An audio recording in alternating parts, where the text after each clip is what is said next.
Não preciso dizer que é uma honra e uma alegria estar de novo aqui nesse lugar mágico. E realmente fico sem palavras e até invocar mais isso no lugar comum óbvio é cansativo, né?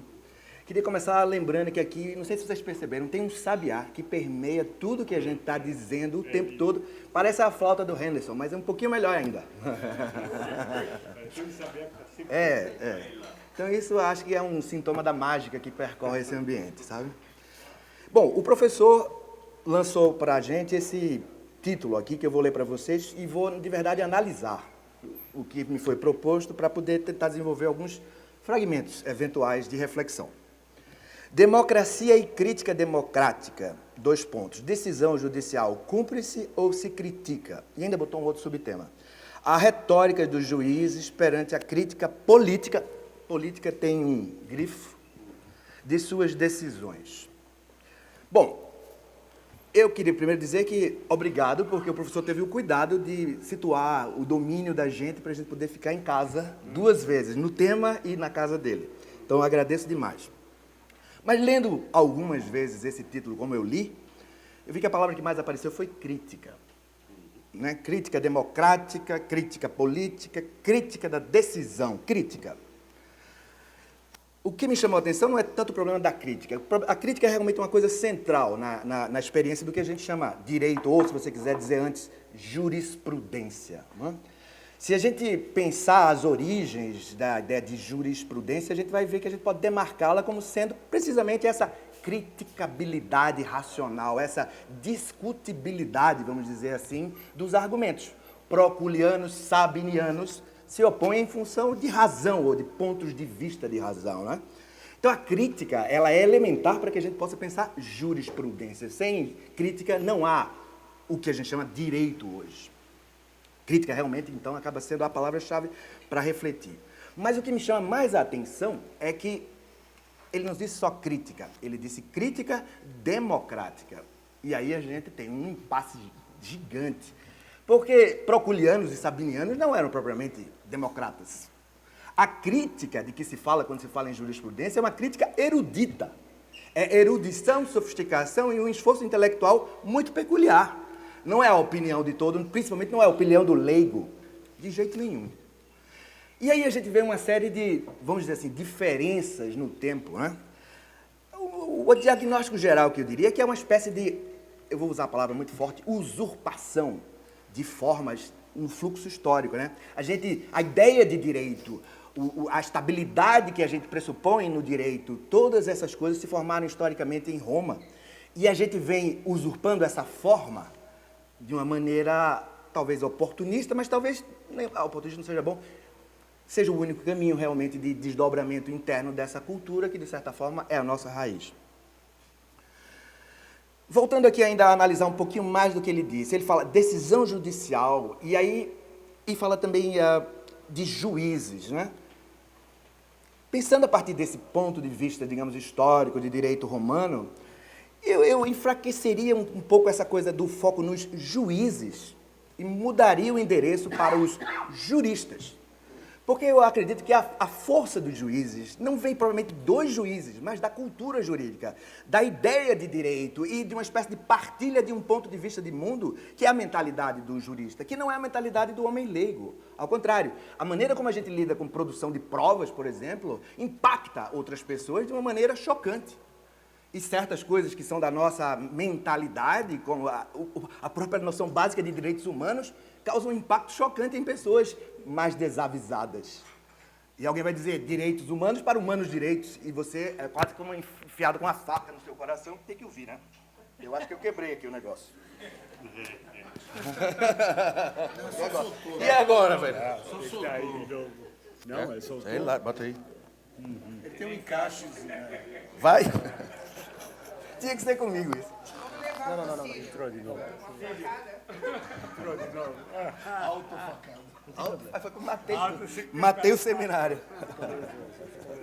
Eu nunca fico nervoso, amigo, nunca. Sim, voltando. Então, eu ia chamar a atenção para isso. O que é que faz, eu podia colocar essa pergunta assim nesse tempo, o que faz que 6 juízes possam desfazer o que 600, estou arredondando retoricamente o número, parlamentares fizeram? Isso Isso, evidentemente, é um fenômeno quase mágico. E isso está ligado fundamentalmente com essa crença que a gente tem no direito, que é uma crença parateológica. Eu não posso esquecer da ideia de Schmitt de que essas formas foram vindo da teologia e se adaptando a esse modo da gente, né?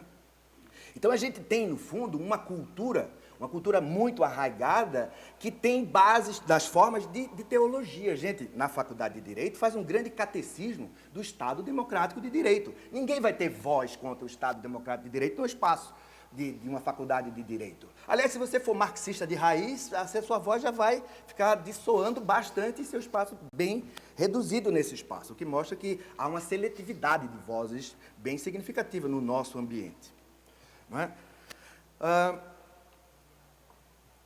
Visto assim, o direito como uma espécie de entidade parateológica, o ordenamento jurídico, e a gente quase como...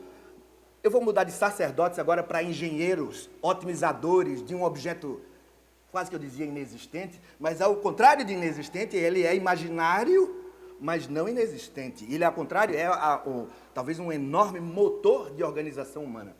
Uma vez eu li de um biólogo uma coisa curiosa, que ele diz, para que um animal mude de comportamento, ele precisa de uma mudança genética. Para que o ser humano mude de comportamento, ele precisa de uma mudança de discurso. Porque a genética dele permite, de certa forma, transferir essa dinâmica para um outro momento. E, de certa forma, isso mostra que essa construção de discurso é o que nos garante sobrevivência. Daí porque a minha opção sempre foi por observar a retórica jurídica. Menos do que João Maurício, que faz teoria a partir daí, eu gosto de pegar os fragmentos, a partir de uma ideia que eu chamaria de ideia de base. A ideia de base da retórica jurídica é fazer passar por saber aquilo que é querer. Na medida em que você seja bem-sucedido nisso, de fazer acreditar que você fez porque sabe e não fez porque quis, aí a gente está bem. E é nesse sentido que eu penso, sabe, em última instância, que a questão de cultuar o direito, vamos dizer, adubar essa planta, não é? É fundamentalmente uma estratégia política. Você, na verdade, nunca consegue separar a política de direito, mas, retoricamente, essa separação tem que ser operada. Na medida em que você fracasse em separar direito de política, você fracassa em separar a legitimidade do direito, ainda que essa separação não exista.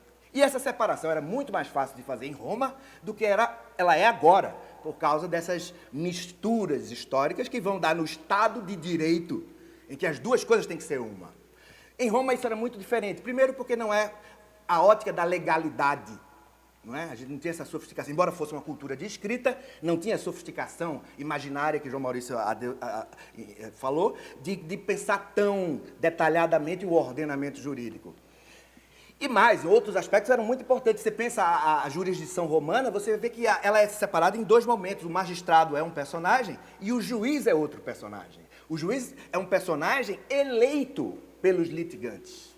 Isso mostra que, de certa forma, se transfere o endereço das preocupações, inclusive legitimárias, para um outro lugar. Depois que eu escolhi, ambas as partes escolheram o juiz, elas se submetem de maneira absoluta. Não há como... Porque elas escolheram. E a gente não escolhe os juízes que vão julgar a gente hoje. Então, essa adaptação de formas antigas para o momento novo, ela é, vamos dizer assim, complexa num grau que chega a espantar e a inibir lidar com essa matéria.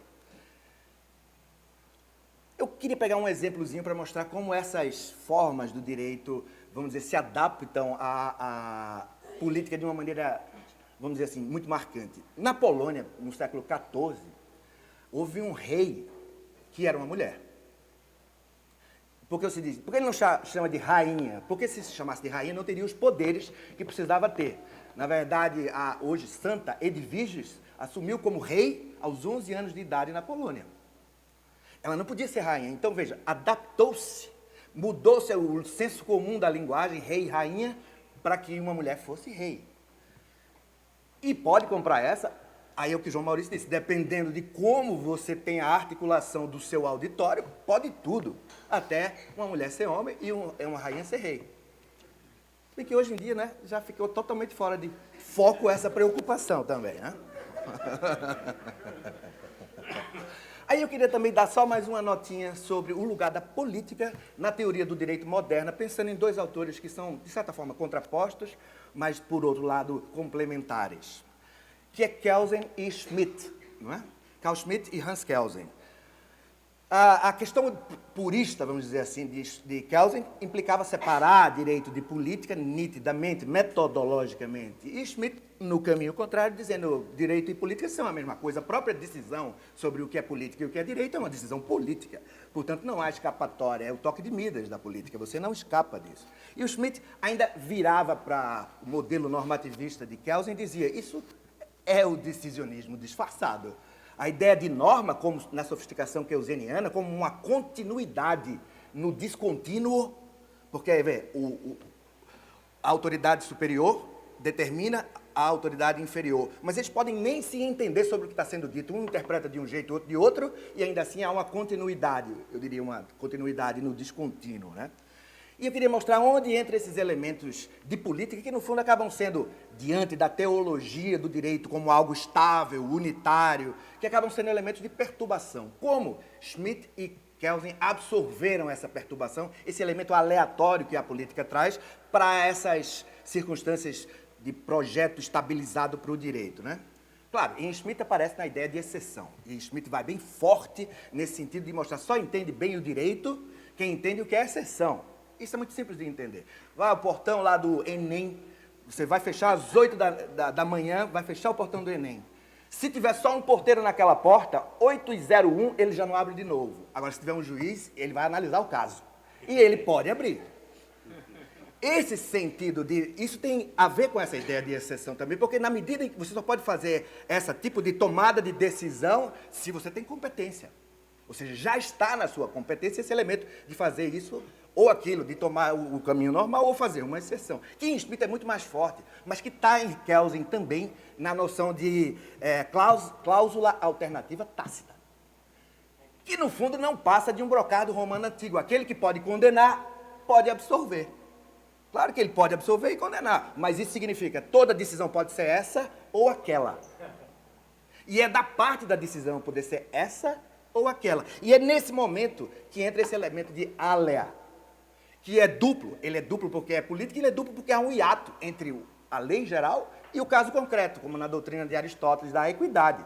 Então a gente tem vários vazios pelos quais a gente salta, e sempre salta politicamente. Sempre salta, e é inexorável que seja assim. O que a gente não pode fazer é dizer isso. Porque do mesmo jeito, se todo mundo aprender retórica, já não tem mais retórica, se todo mundo entender o que a gente está fazendo, a gente não consegue mais fazer. Mas é isso de certa forma. E por que eu fico insistindo nisso, que seria, vamos dizer, um tiro no pé da cultura jurídica? Porque a cultura jurídica tem certos paradoxos muito curiosos, inclusive esse apego com a ciência e com a verdade, que lhe é base legitimatória.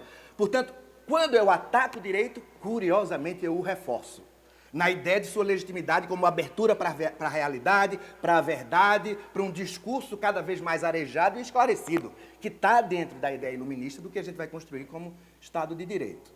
Então, eu que diria isso. É muito importante lembrar que a gente nunca escapa de política, mas também é muito importante investir na construção de algo que possa parecer com alguma, vamos dizer, verossimilhança, uma neutralização adequada desse exercício de poder. Que é isso que faz a Opus Justitiae Pax, não é? Então, era isso que eu queria dizer rapidinho e muito obrigado.